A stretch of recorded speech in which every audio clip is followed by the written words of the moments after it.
Okay, hi everyone, welcome to MD6028 Lecture 3. Today we're going to be talking about viral genome expression. So again, third lecture of MD6028. In this part of the module we're working through some core concepts in virology, and this lecture is focusing specifically on viral genome expression. We talked about in the last lecture this idea of classification and this idea that we can classify viruses in different ways, and one of the criteria we can use for classification is the type of genome a virus has, and closely linked to this we can also use the way a virus expresses its genome. So these are really core aspects of what a virus is. We looked at how different viruses can have very different genome compositions. So we can have double-stranded DNA virus genomes, single-stranded RNA, etc., etc. And the way viruses express their genome is heavily dependent upon the type of genome they have. So what we're going to do today is we're going to go through the different types of virus genome and look at how they're generally expressed. So we're going to stick quite closely to the Baltimore classification system. So if you remember, we introduced the Baltimore classification system last lecture. And again, this classification system is based upon how the virus expresses its genome. And this is very closely aligned with the type of genome that the virus has. So we're going to go through the different classes of the Baltimore system. 1, 2, 3, 4, 5, 6, 7, one by one. Okay, so first off, we need to establish some principles of genomes, genome expression. Now, obviously, with regards to host genome expression, this is something you've covered in previous years in cell biology modules, but we need to recap it just to make sure we're all on the same page, just to make sure we do understand those fundamental concepts and make sure, we're comfortable with those things before we move into the far more complex world of viral genome expression. Okay, so when we're using this term genome expression, if we're not thinking about virology, we're usually thinking about cellular genome expression. So again, in your past cell biology modules and things like that, you will have seen genome expression characterized in the way demonstrated on the top half of the slide here. So the DNA, the cellular genome, is used to produce mRNA, and this process is called transcription. So mRNA is produced using the DNA genome as a base, if you like. This RNA is then translated into protein. So we have these two processes, transcription and translation. Again, I know you're super familiar with this, going from DNA to RNA via transcription, and then going from RNA to protein via translation. And this is why we sometimes refer to genome expression as transcription and translation, because these are the two processes that together constitute genome expression. Now, if we look at viral genome expression, so if you contrast viral genome expression to what we just discussed, which is cellular genome expression, we see that viral genome expression differs in this first step. So it differs in the portion relating to transcription.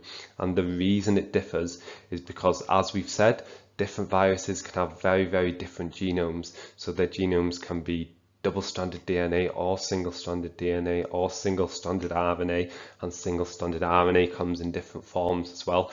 So etc, etc. We have these different types of viral genome. So therefore we can't just have one transcription process that is identical. Transcription in all viruses can't be going from a DNA genome to an RNA transcript via transcription, because not all viruses have DNA genomes. So we can best characterize this process by just these question marks here, going from whatever type of genome the virus has to RNA.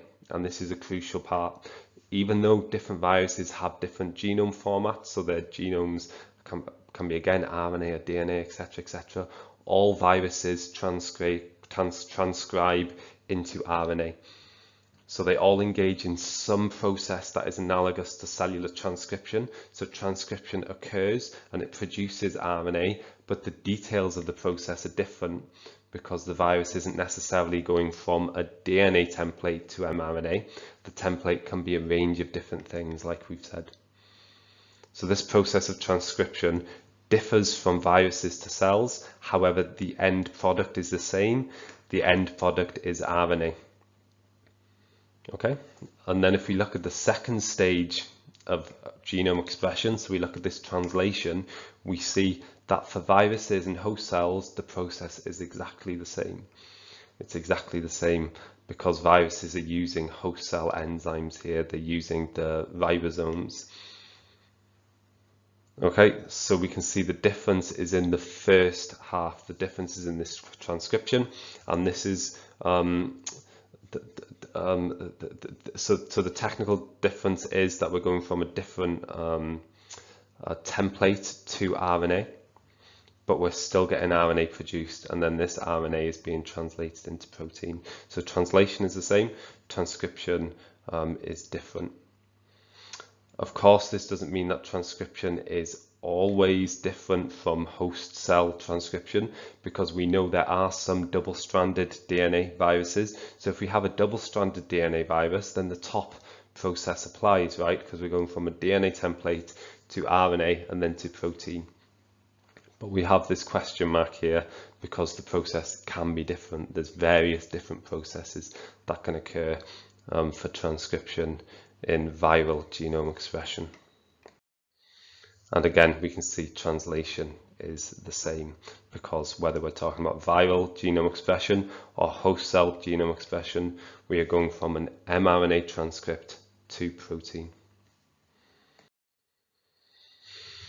And again, this explains the Baltimore classification system. So this explains the most modern and perhaps the most widely used classification system in modern virology. It explains why the Baltimore classification system revolves around how each of the different virus groups produce RNA, because all viruses must produce this RNA as part of genome expression, because again, they engage in translation exactly the same as host cells do. And for translation, you need RNA, because it's RNA that's being translated into protein. Okay, so some summary statements here. Both host and viral genome expression requires the production of RNA copies of the genome. How this RNA is produced differs depending upon genome type. Host translation machinery uses this RNA as a template to produce protein. So again, this is translation, exactly the same as what's going on in the host cell normally. Both host cells and invading viruses use the same translation machinery, which explains why both hosts and viruses are required to produce RNA copies of their genome. So again, some really key concepts here.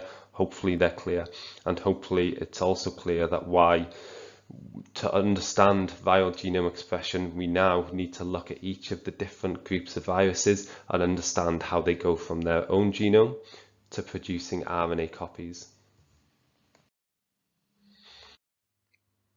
And again, that's what we're going to be doing in this lecture. We're going to be going through the different classes. We're going to be looking at how the different classes of viruses produce RNA from their genome. Firstly, to do that, we need a little bit more information on host genome expression. So we need to look at it in a little bit more detail. We need to look at some of the enzymes that are facilitating the process, so we can compare this to what's going on in viral genome expression for each of the different classes.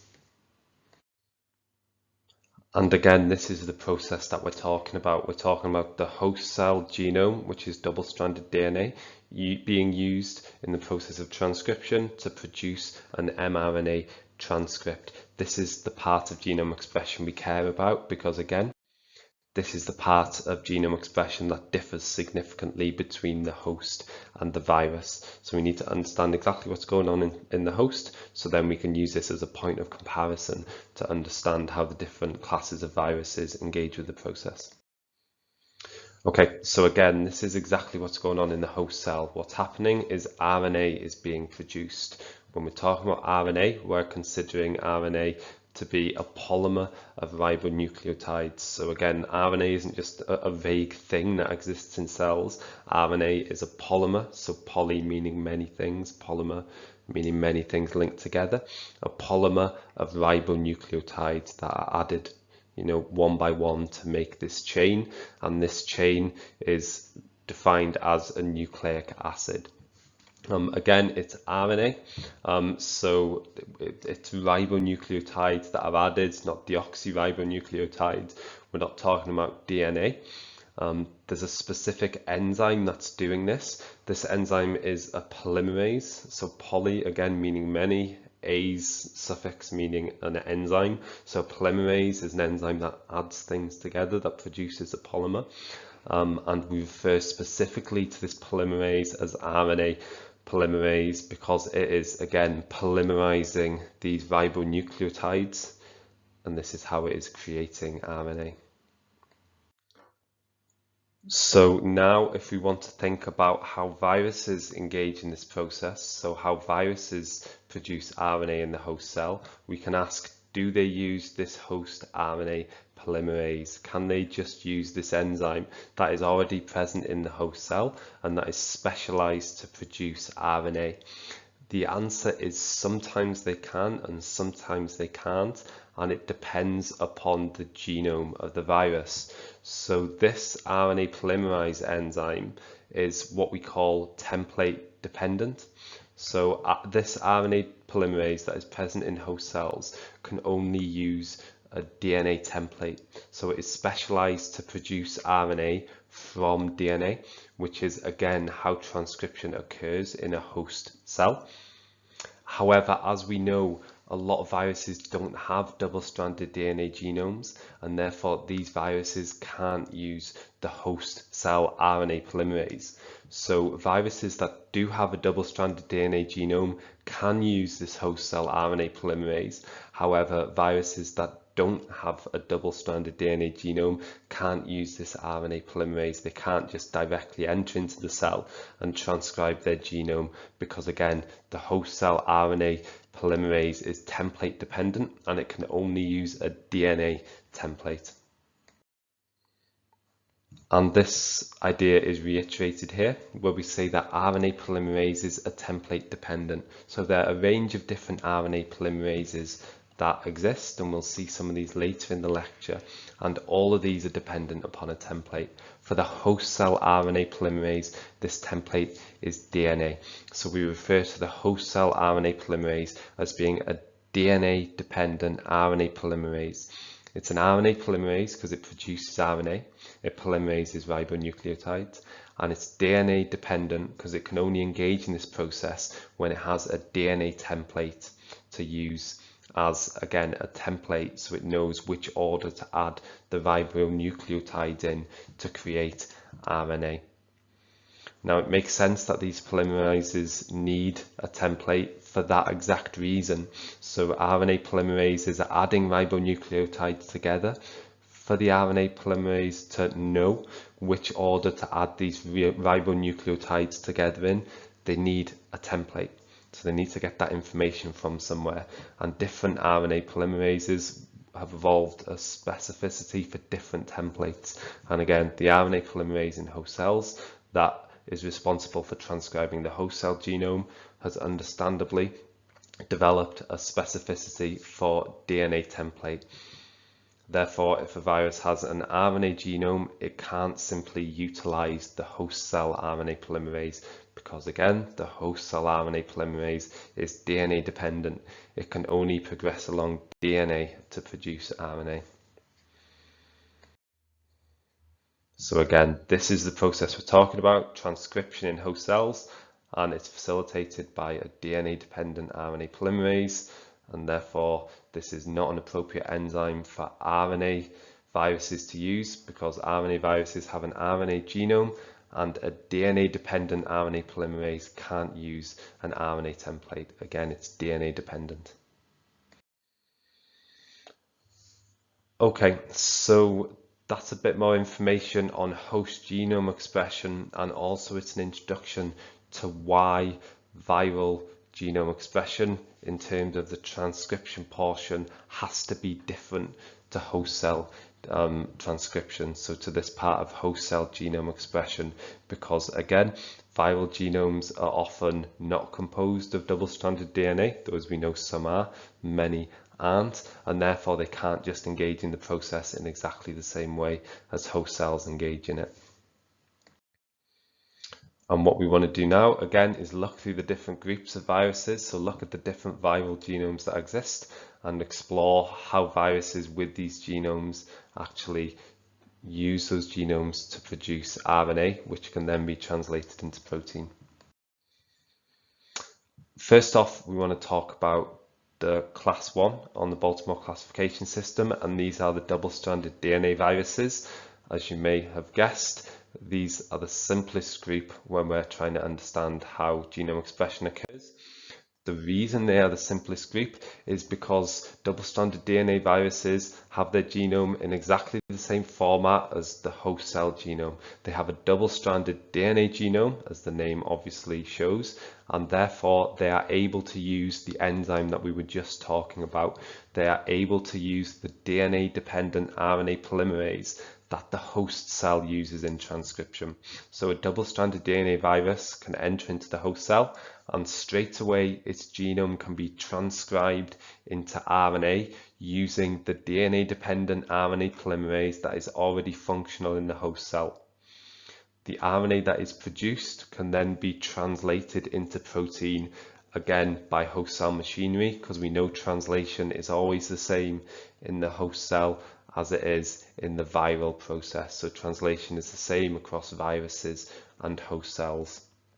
So really, when we're thinking about genome expression of double-stranded DNA viruses, the process at its root is essentially the same as genome expression of the host cell genome. And the reason is that the viral genome is in the same format as the host cell genome, and therefore the same enzyme can facilitate the process of transcription.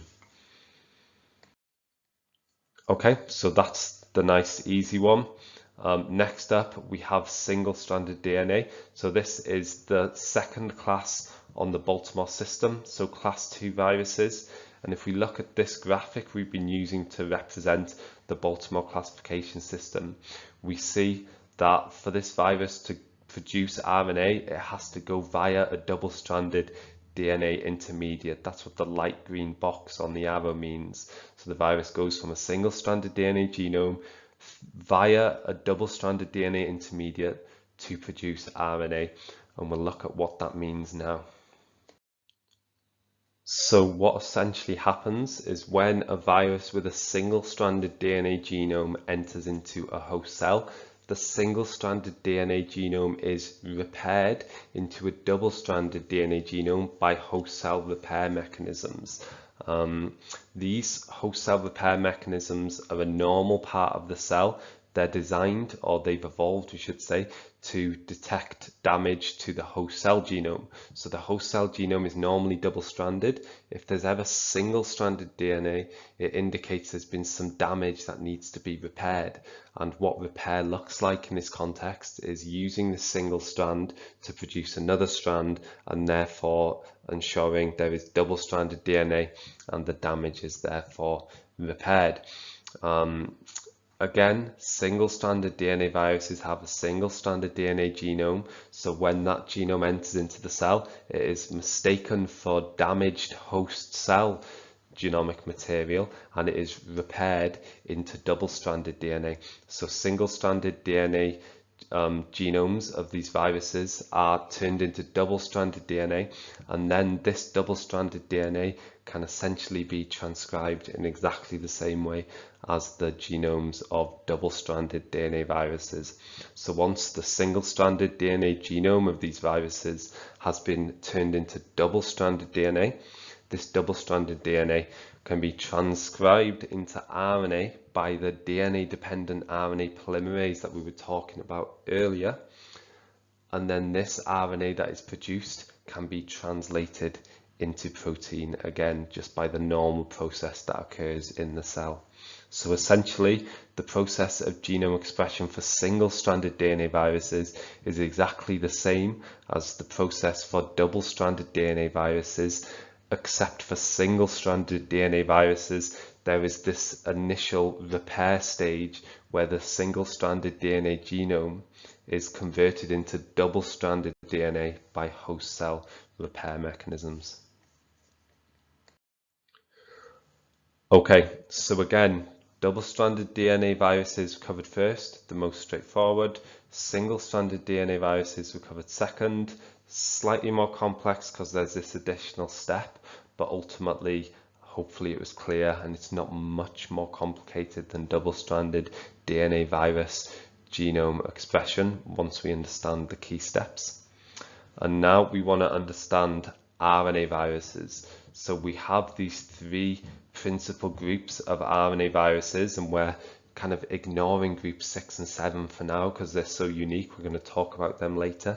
But these core groups that we're going to talk about now are the double-stranded RNA viruses and then the single-stranded RNA viruses. And as we know, the single-stranded RNA viruses are split into two groups. In those two groups, we have the positive sense single-stranded RNA viruses, so they are group 4, and in group 5 we have the negative sense single-stranded RNA viruses, and we explored a little bit about what we mean by positive sense and negative sense RNA. We talked about that a little bit last lecture, and what we're going to do today is explore that more and actually look at the implications in terms of genome expression. So the first thing we need to acknowledge and understand is that RNA viruses cannot use host RNA polymerase at all. So we've talked about how DNA viruses, so viruses with DNA genomes, can use the host cell RNA polymerase because it's a DNA dependent RNA polymerase, so it uses a DNA template. RNA viruses, of course, do not have a DNA genome, and therefore they can't use the host cell RNA polymerase because the host cell RNA polymerase is again DNA dependent. It requires a DNA template. This means RNA viruses must instead use an RNA dependent RNA polymerase. So they still require an RNA polymerase because, as we've said, all viruses need to produce RNA as a product of transcription. However, RNA viruses instead need an RNA-dependent RNA polymerase. So they need an enzyme that produces RNA, but it does so using an RNA template. This enzyme is never found in host cells. It doesn't exist in host cells because there is no process of using an RNA template to produce RNA in a host cell. In all your cell biology and related lectures, you will have never come across the process of RNA being used to produce more RNA because it doesn't occur in host cells. It's not a host cell process. It only occurs during viral genome expression, and specifically during the expression of these RNA viruses and also viral genome replication, which we'll talk about later. But essentially the point I'm making is it's a viral process, and therefore these viruses need to carry their own enzyme. They need to carry their own RNA dependent RNA polymerase, and this is how we're defining the process at the bottom here. Again, we're still calling it transcription because RNA is being produced, and this is what transcription is. However, the template is not DNA, the template is RNA. So we are going from an RNA template to RNA, and therefore an RNA-dependent RNA polymerase is required. And again, this enzyme does not exist in healthy host cells, and therefore viruses must encode their own. Key points summarized here. RNA polymerases are enzymes that produce RNA by polymerizing ribonucleotides. So we've discussed this. They require a template and they engage in transcription to produce RNA, which can then be translated into protein. For DNA viruses can use host cell RNA polymerases because these polymerases are DNA dependent. For RNA viruses, these viruses must carry their own RNA polymerase, and this RNA polymerase is RNA dependent, so it uses an RNA template. Okay, so what we've done there is establish some of the core concepts of viral genome expression and started to look at some of the specific groups, and then we've kind of at the end moved into looking at these RNA viruses, so viruses with RNA genomes.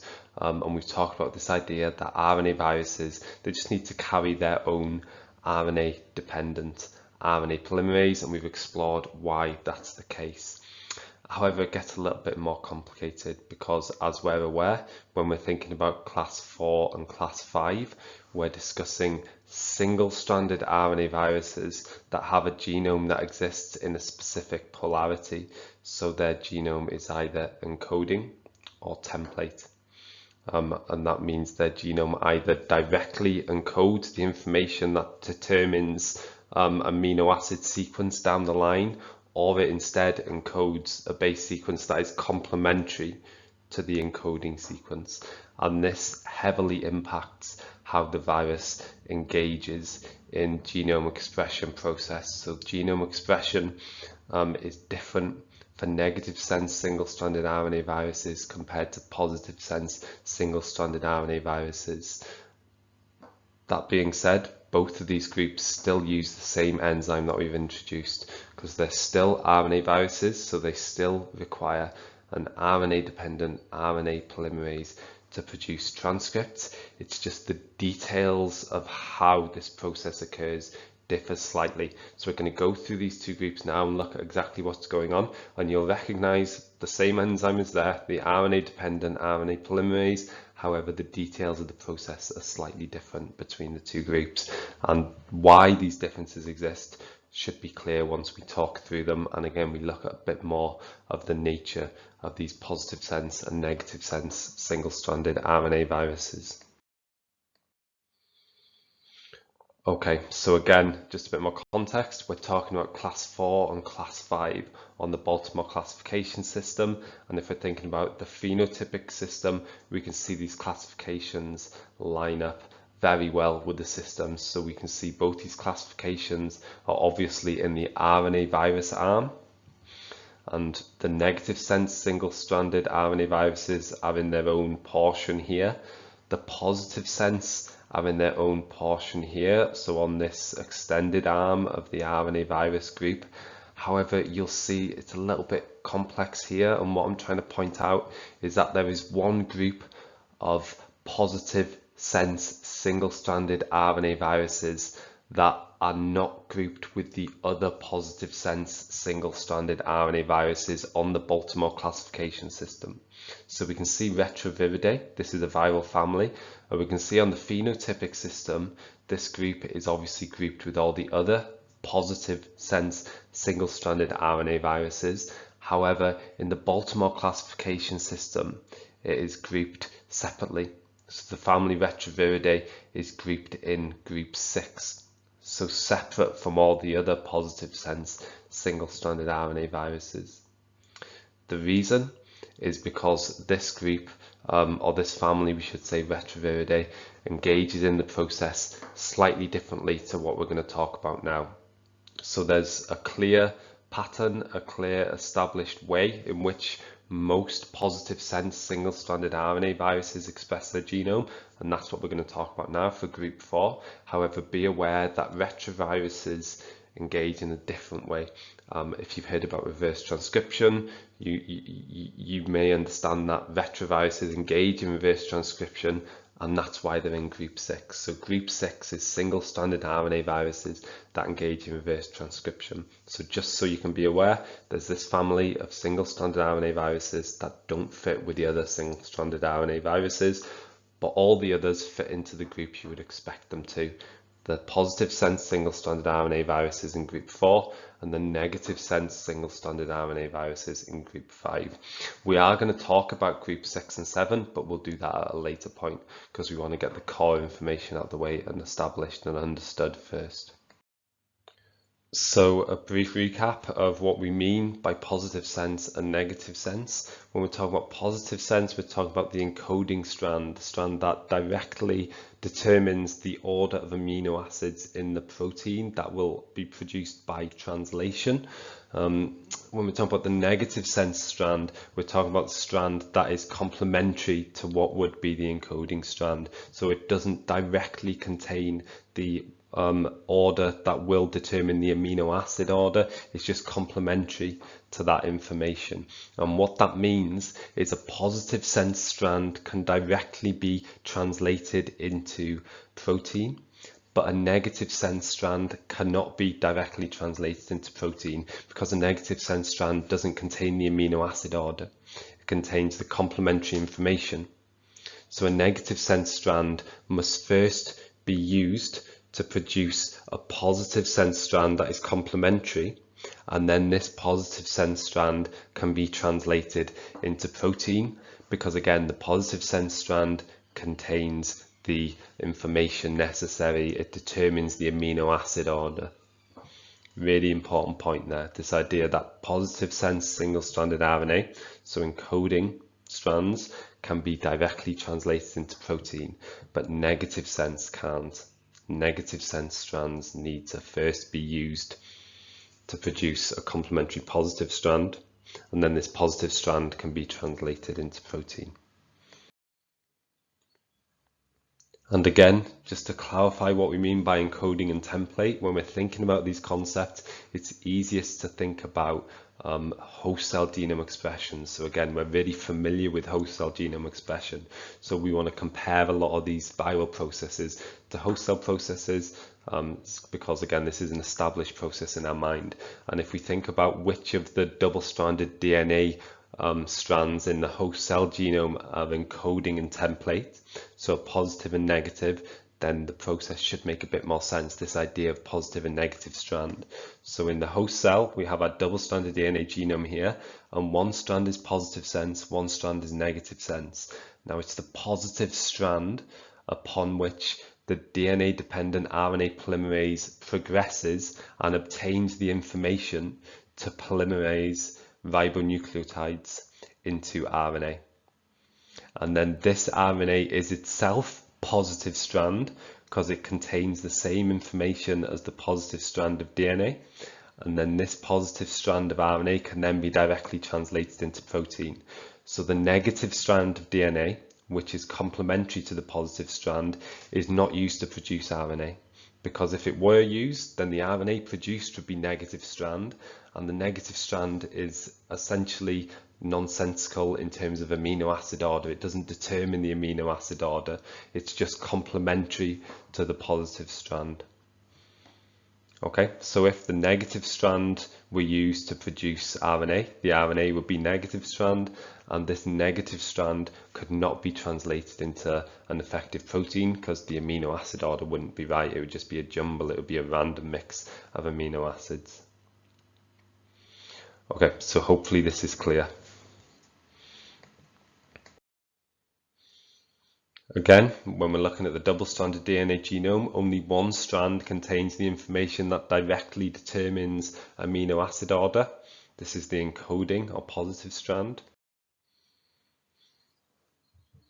So in cellular transcription, the RNA produced is therefore positive stranded, and this positive stranded RNA can be translated into protein. And again, this is what positive stranded means. We really need to understand this. If we think now how this applies to the different groups of viruses and how they express their genome.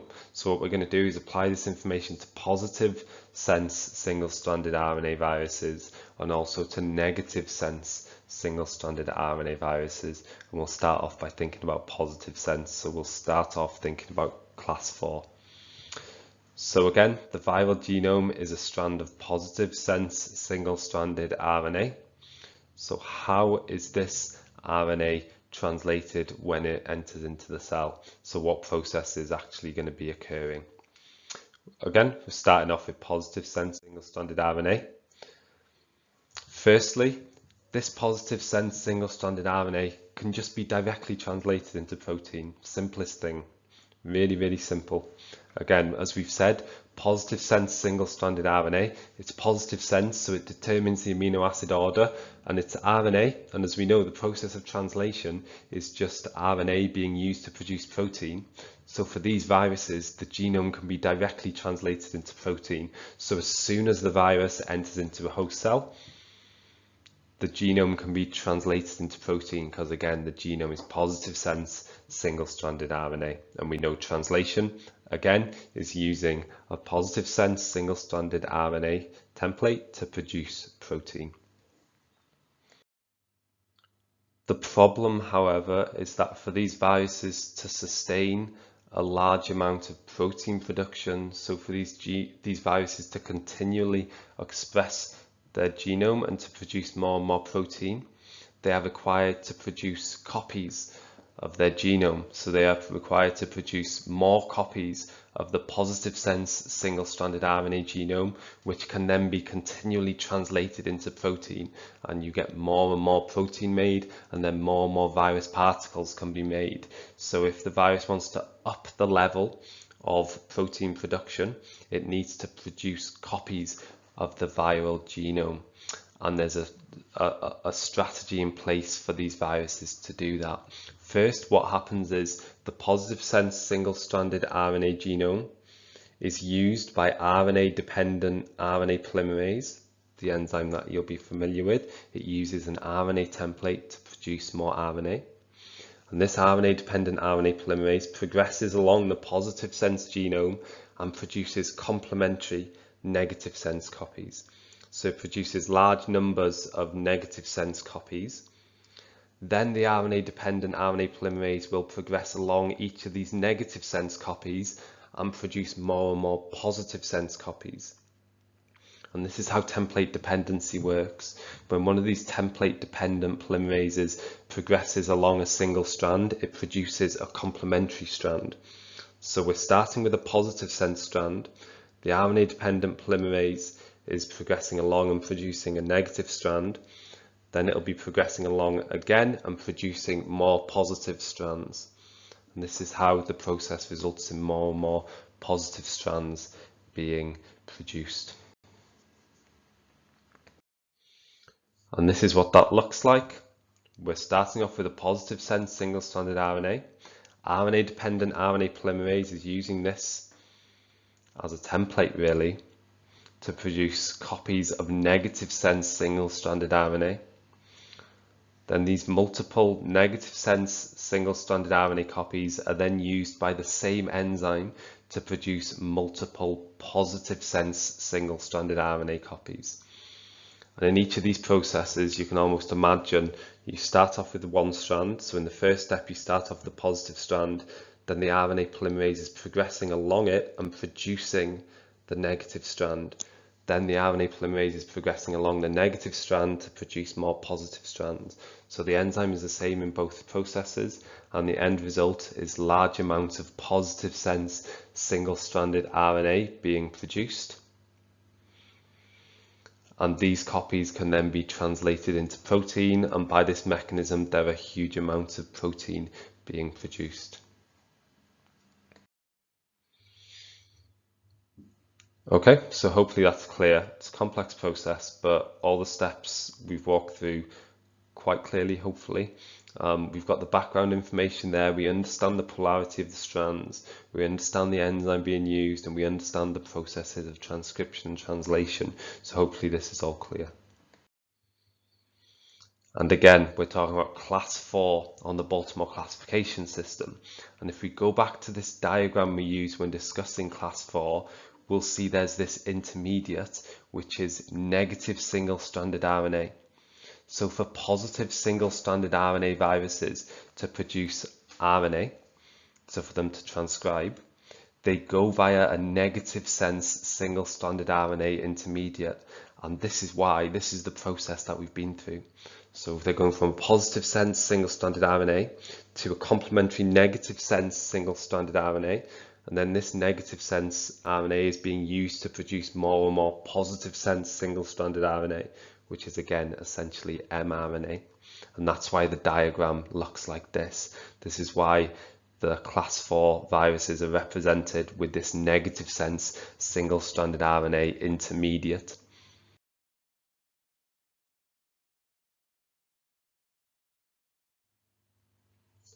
Next, we have the negative sense single-stranded RNA viruses. So these are class 4 on the Baltimore classification system. And as you can see, the starting point here is negative sense single-stranded RNA. Now, as we've said many times, negative sense single-stranded RNA is not encoding, so it cannot be directly translated into protein. That's why the initial step that we see for positive sense single-stranded RNA viruses is missing here. So positive sense single-stranded RNA viruses, when they enter into a cell, their genome can directly be translated into protein. That isn't the case for these negative sense single-stranded RNA viruses. Again, because their genome is template, it does not contain the information required to produce protein. It is not an encoding strand.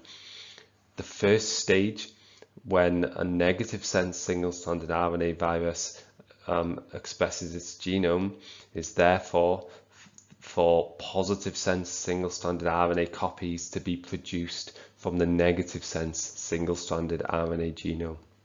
And this is what we're seeing represented here. So again, translation doesn't occur immediately because the strand is the wrong polarity.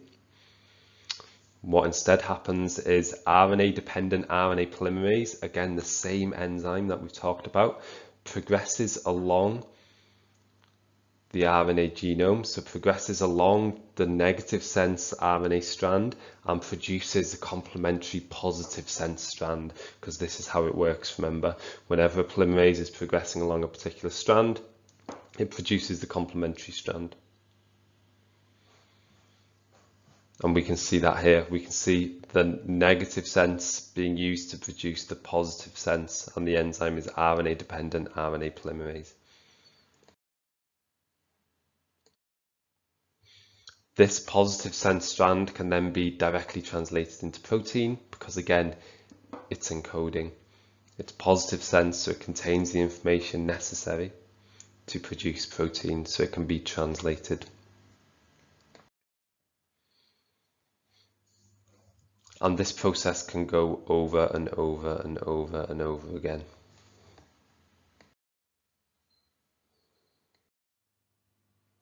And as we can see in the Baltimore classification system, this process doesn't require an intermediate. So it's pretty clear we go from the negative sense strand to producing multiple copies of the positive strand, because the RNA polymerase can progress along the negative genome multiple times, just keep producing these positive strand complementary copies, and then these positive strand complementary copies can be translated directly into protein.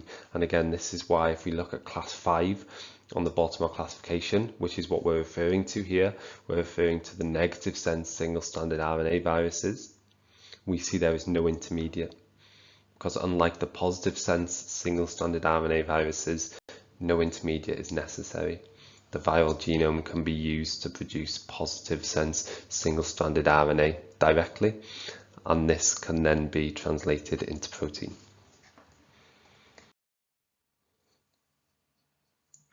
Okay, these are some of the key points here.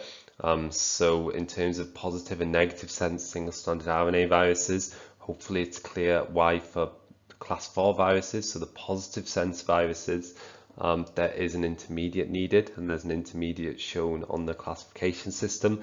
This intermediate is negative sense single-stranded RNA. However, for the class 5 viruses, which are the negative sense single-stranded RNA viruses, there is no intermediate necessary. And that concludes the key information we needed about the groups, but it's certainly not all the information we need. So what we need to do now is go in more depth. We need to specifically look at RNA-dependent RNA polymerase in a bit more depth, because again, we've defined what RNA-dependent RNA polymerase is, we've defined what its role is and why it's necessary in viral genome expression, but there's more for us to look at and there's more for us to understand. So again, that's what we're going to talk about now, RNA-dependent RNA polymerase in more detail. Okay, so as we've said, viruses that have an RNA genome are required to carry an RNA-dependent RNA polymerase. And again, the reason is because this enzyme just doesn't exist in host cells, because the process of producing RNA from an RNA template is not a cellular process. It doesn't occur in normal, healthy cells. So how do viruses carry this? How do they introduce it into the cell? Essentially, there's two strategies. One strategy is for the virus to carry RNA polymerase fully formed into the cell as part of its viral genome. So some viruses will just have RNA-dependent RNA polymerase already functional, already fully formed inside the virus particle. Where does it come from? It comes from the last round of replication.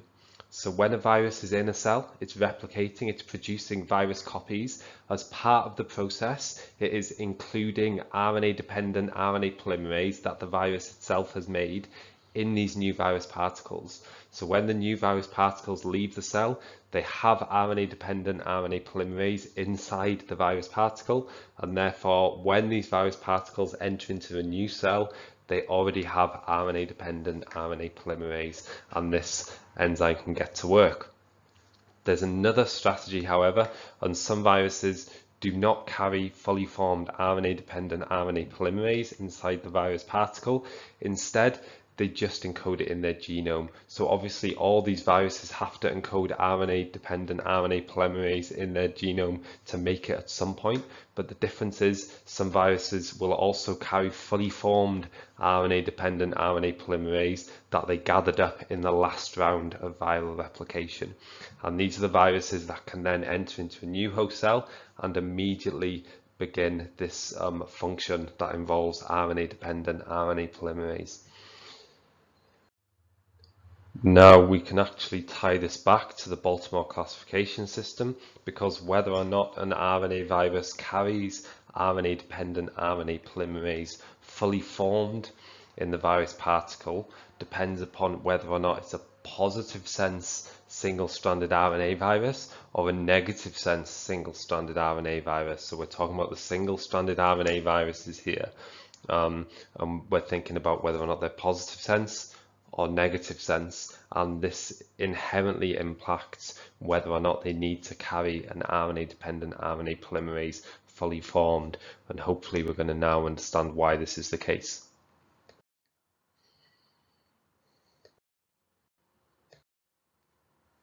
So as we've said previously, positive sense single-stranded RNA viruses, they can, when they enter into a cell, they can have their genome directly translated into protein. Okay, so there's no genomic processes that need to preclude that. Their genome can be directly translated into protein. This means that the viral genome of positive sense single-stranded RNA viruses can immediately be translated into RNA-dependent RNA polymerase. Okay, so this means these viruses don't necessarily need to carry RNA-dependent RNA polymerase in the virus particle, because it can be made straight away once they enter into the host cell. So they enter into the host cell, the genome is translated immediately into protein, and one of the proteins made is RNA-dependent RNA polymerase, and once this enzyme is there, the other parts of genome expression that we talked about can be engaged in. And these other parts are the production of negative strands from the positive strand, and then the subsequent production of more positive strands from each of those negative strands created. And as we discussed, for these genomic processes, RNA-dependent RNA polymerase is essential because this is the enzyme that is producing the RNA strand copies.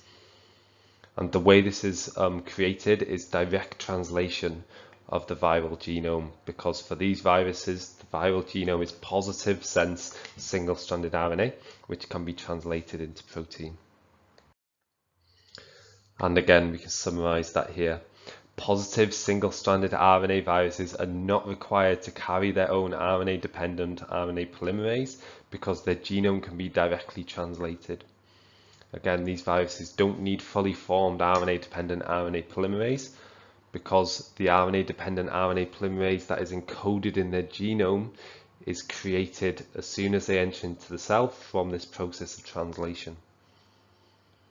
Translation produces RNA-dependent RNA polymerase, which can then be used to maintain expression. So it can be used to maintain these processes we've talked about before, and we just talked about again, and we can see demonstrated on the slide.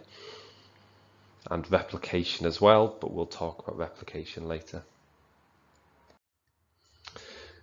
If we think about the negative sense single-stranded RNA viruses, the situation is different, because as we know, the genome of a negative sense single-stranded RNA virus cannot be directly translated into protein.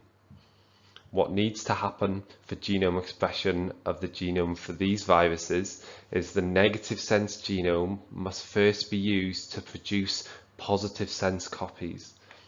Now, for this process to occur, RNA-dependent RNA polymerase is needed.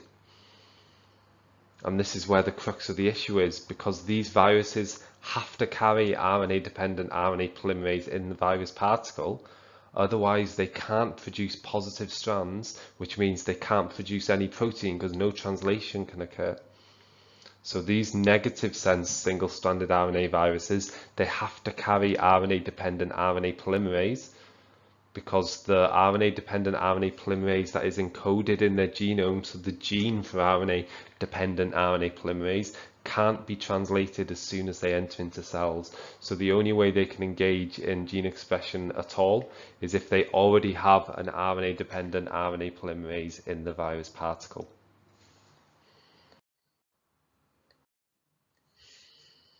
And again, this is demonstrated here. So the genomes of negative sense single-stranded RNA viruses cannot be directly translated. So this necessitates the incorporation of fully formed RNA-dependent RNA polymerase into the virus particle. Otherwise, nothing happens. Otherwise, the virus would enter into the cell. The single-stranded RNA genome, which is negative sense, it enters into the cell with the virus inside the virus capsid, and nothing happens to it because there's no RNA-dependent RNA polymerase to do anything, and the genome itself is negative sense again, so it can't be translated into protein. So that's why these viruses have to carry this enzyme. And again, the way each virus generation carries the enzyme is it's encapsulated in the previous round of infection. So as the new virus particles are being created, they are carrying RNA-dependent RNA polymerase because it's packaged into the virus capsid.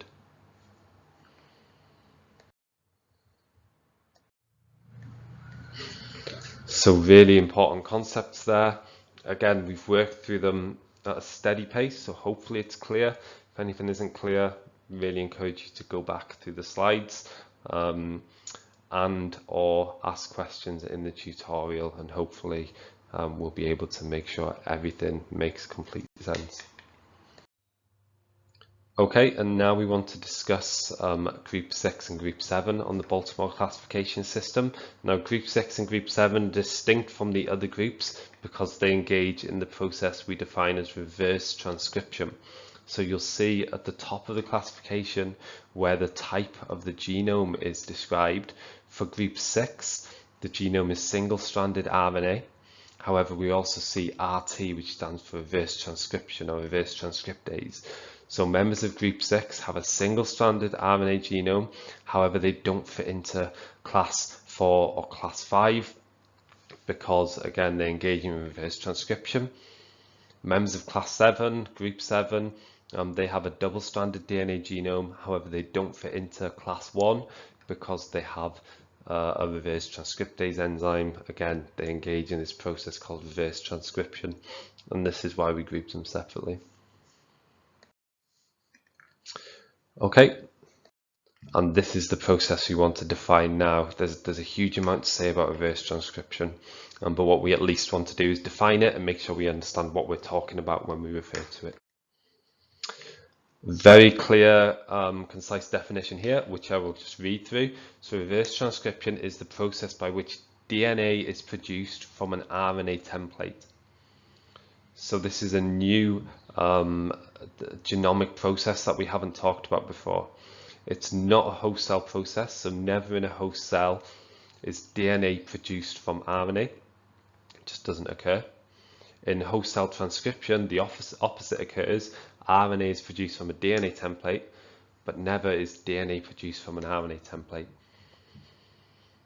It's actually the opposite process, isn't it? It's the reverse process, which is why we define it as reverse transcription. If we think about the enzyme that is mediating this process, we're talking about, again, DNA being produced from an RNA template. So therefore the enzyme that is facilitating it, it must be a DNA polymerase because it's polymerizing DNA together, isn't it? It's producing DNA. And it must be RNA dependent because it's using an RNA template. And this is where we introduce a new polymerase enzyme, and we define it as being an RNA dependent DNA polymerase. Okay, so we've talked about DNA dependent RNA polymerase, and we've talked about RNA dependent RNA polymerase, and now we're talking about RNA dependent DNA polymerase, an enzyme that uses an RNA template to produce DNA. And first, we'll look specifically at group 6, because as we said, both group 6 and group 7 engage in this process of reverse transcription. So they both use a RNA-dependent DNA polymerase, but the way they engage in the process is different. So we'll look at these two classes one by one. Okay, so for group 6, the starting genome composition is positive sense single-stranded RNA, which is what's represented at the top. And the viruses go from a positive sense single-stranded RNA genome to double-stranded DNA. Again, this is the process of reverse transcription from RNA to DNA. So the viral genome is single-stranded RNA, and this is used as a template to produce DNA. As we said, the enzyme that facilitates this must be an RNA-dependent DNA polymerase. It's polymerizing deoxyribonucleotides to produce DNA, and it's using RNA as a template, so it's RNA-dependent DNA polymerase. We have a more casual name for this enzyme, so we specifically refer to it as reverse transcriptase. Again, A's meaning enzyme, reverse transcription being this process of producing DNA from an RNA template. So again, that's where this term comes from, reverse transcriptase, which we can technically define as an RNA-dependent RNA polymerase. There's another stage that occurs, an enzyme called integrase integrates the DNA product of reverse transcription into the host cell genome. Now, when we're talking about group 6 viruses, we're overwhelmingly talking about HIV and related viruses, so members of the Retroviridae family. So this is what we want to be thinking about in terms of context. This is what happens when HIV replicates its genome in a host cell. Firstly, the single-stranded RNA genome is used as a template to produce double-stranded DNA, and this process is facilitated by reverse transcriptase. This double-stranded DNA is then integrated into the host cell genome using an enzyme called integrase. Now, integrase isn't a polymerase, it's not polymerizing anything, it's just inserting or integrating the viral genome into the host cell genome. And as we'll see later, this is the whole basis of HIV being a chronic and incurable disease, because the virus integrates into the host genome, it becomes part of the host cell genome. And once it's part of the host cell genome, it is transcribed just like the rest of the host cell genome by a DNA-dependent RNA polymerase. So again, this is an enzyme that takes a DNA template, our genome, and the DNA form of the viral genome, and it uses this template to produce RNA. This RNA is mRNA, it's positive sense, and it is translated into protein. So again, this is just the normal process of transcription followed by the normal process of translation that is occurring, and this is all occurring after the DNA copy of the viral genome is integrated into the host cell genome. Okay, and that is group 6. Quite complex, we will talk about it in more detail later, but hopefully everything there is clear. Finally, we have group 7. So group 7 viruses have a double-stranded DNA genome. So again, different from group 6. And group 7 viruses engage in the process of reverse transcription.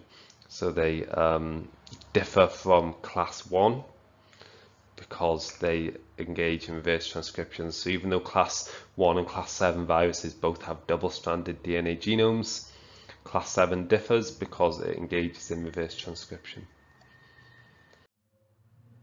Now, when we're talking about group 7, we're effectively talking about members of this Hepadnaviridae virus family. So we're talking about the Hepadnaviruses, including hepatitis viruses, including some hepatitis viruses. So HEPA, again, you can hopefully see the pattern here.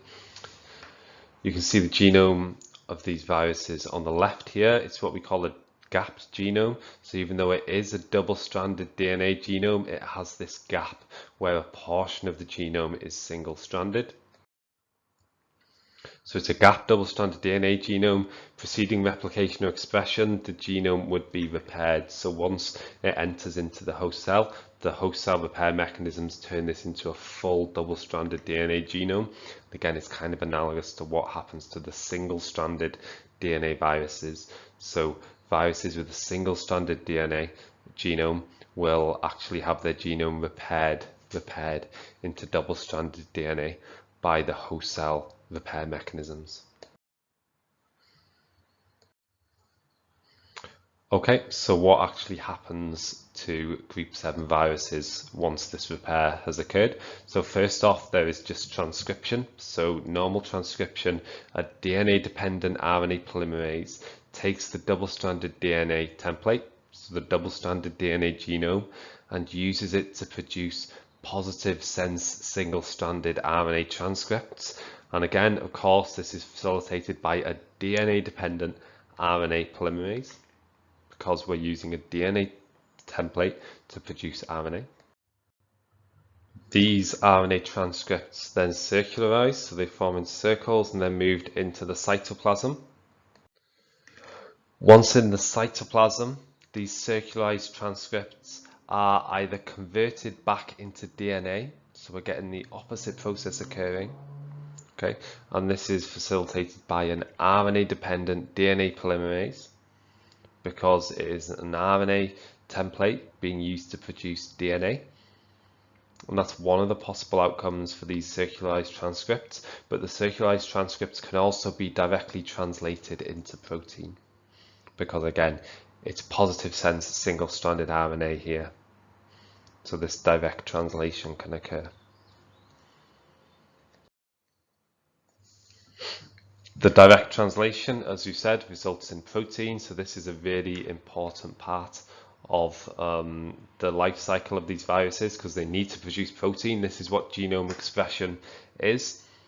And as we'll see later when we're looking at replication, the production of these double-stranded DNA circles is also very useful. Well, a gapped circle, so it's mostly double-stranded DNA with a little bit that's single-stranded. Either way, their production is useful for replication, which we'll talk about in a later lecture. And again, just to reiterate the point, we can see two processes going on in the genome expression of these group 7 viruses. We can see the initial production of RNA from a DNA template. This is essentially transcription mediated by DNA-dependent RNA polymerase, because it's producing RNA from DNA template. And then the other process is the production of a DNA product from an RNA template, and of course this involves RNA-dependent DNA polymerase. Now, we're labouring this point a little bit, but it's really important that we labour it because we need to understand it, partially because once we understand this, the whole classification system makes sense. We understand why group 6 and group 7 exist, because this is such a specific process that they engage in. Also because it's a really, really important process in the context of therapeutics. So one issue with developing therapeutics is many therapeutics that target viral infections have significant side effects. And this occurs often when a particular therapeutic targets not just virus infected cells, but also healthy cells. And a way to avoid this issue is to develop therapeutics that target specific viral processes. Because if a therapeutic is targeting processes that occur in healthy cells as well as virus infected cells, there will be significant side effects, because healthy cells will be impacted by the drug. They'll be impacted by the therapeutic intervention. And this is what side effects are. This is what toxicity is when your drug has a damaging effect on healthy cells. So one way around this is to develop drugs that specifically target viral processes. So target processes that occur in virus-infected cells and that don't occur in healthy cells. And reverse transcription represents one such process. So reverse transcription is a process that again never occurs in healthy cells. There is no natural process in a normal cell by which RNA is used as a template to produce DNA. Therefore, if we can develop therapeutics that specifically disrupt this process, we will specifically be targeting virus-infected cells. And this is what has been done. This is what is done. This is why a huge number of drugs used to treat HIV and also hepatitis B virus are inhibitors of this process. They're inhibitors of reverse transcriptase because these drugs are known for having low toxicity because again, they are specifically targeting a viral process. Okay, and again, reverse transcription, we care about it because it is inherently relevant to how class 6 and class 7 viruses replicate, and it's why these classes exist in terms of the classification system. Okay, thank you everyone. Thanks for your participation. Please do attend the tutorial on Monday and come prepared with any questions you may have. Thank you.